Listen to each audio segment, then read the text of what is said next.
Imagine standing at the edge of a port. In front of you rises a towering wall of steel. It's a container ship, one of those massive giants that sail between continents, carrying goods that keep the modern world running. Its hull is dark and solid, its decks lined with thousands of brightly colored containers stacked like Lego bricks.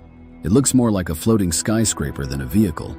You know it weighs tens of thousands of tons, and yet it floats. Calmly, effortlessly, this behemoth glides across the water as if it weighed nothing at all.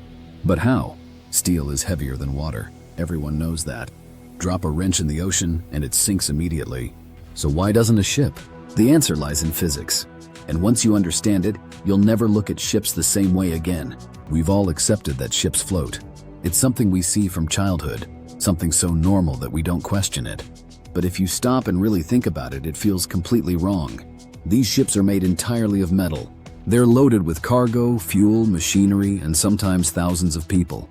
The sheer mass is overwhelming, and yet they stay perfectly balanced on the surface of water. At the core of this mystery is a law discovered more than 2,000 years ago by an ancient Greek mathematician named Archimedes. His principle, now known as Archimedes' law, states something very simple. Any object submerged in a fluid is buoyed up by a force equal to the weight of the fluid it displaces. In plain English, if an object pushes away more water than it weighs, it floats. If it doesn't, it sinks. That's why a solid steel ball sinks instantly. It's small and heavy, and it displaces very little water. But a ship is different. It may be made of steel, but it's mostly hollow. It has volume. It displaces a massive amount of water, and the weight of that displaced water is what holds the ship up. Take the Maersk Triple E class, one of the largest cargo ships in the world. It's almost 1,300 feet long. It can carry over 18,000 containers. Fully loaded, it weighs more than 200,000 tons. That's the equivalent of more than 500 Boeing 747s, and yet it doesn't sink. Why? Because the shape of its hull is designed to displace more than 200,000 tons of water. The ocean pushes back with a buoyant force equal to that weight. That's what keeps the ship afloat. It's not magic. It's not luck. It's fluid mechanics. And it gets even more fascinating.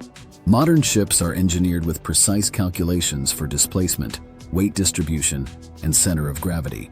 They use ballast tanks, which can be filled or emptied with water to adjust stability and balance depending on the cargo, weather, and depth of the sea. Every detail of their design is fine-tuned to work with the physics of buoyancy. From the curvature of the hull to the layout of the cargo, it's a constant dance with gravity and water pressure. The crazy part? The science hasn't changed in over 2,000 years. Archimedes figured it out in a bathtub. Today we apply that same principle to float ships that are longer than skyscrapers are tall. And the results are stunning. Over 90% of global trade is still carried by ships.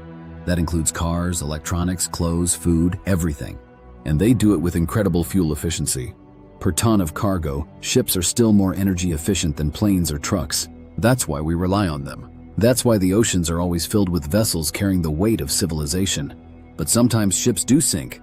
When they hit rocks, when their hulls break, when water floods in and the weight of the ship exceeds the buoyant force, there's no turning back. Even a perfectly engineered vessel can be overwhelmed by nature. Think of the Titanic. Think of the Costa Concordia. Think of the countless ships lost in storms over centuries. Yet every time a ship departs from port, it's a triumph of science.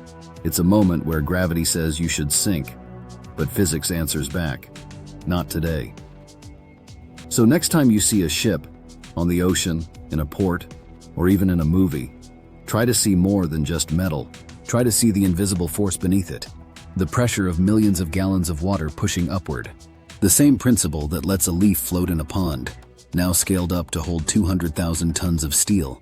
Because ships float not in defiance of nature, but in perfect harmony with it. And maybe that's the most beautiful part. Subscribe us for more videos.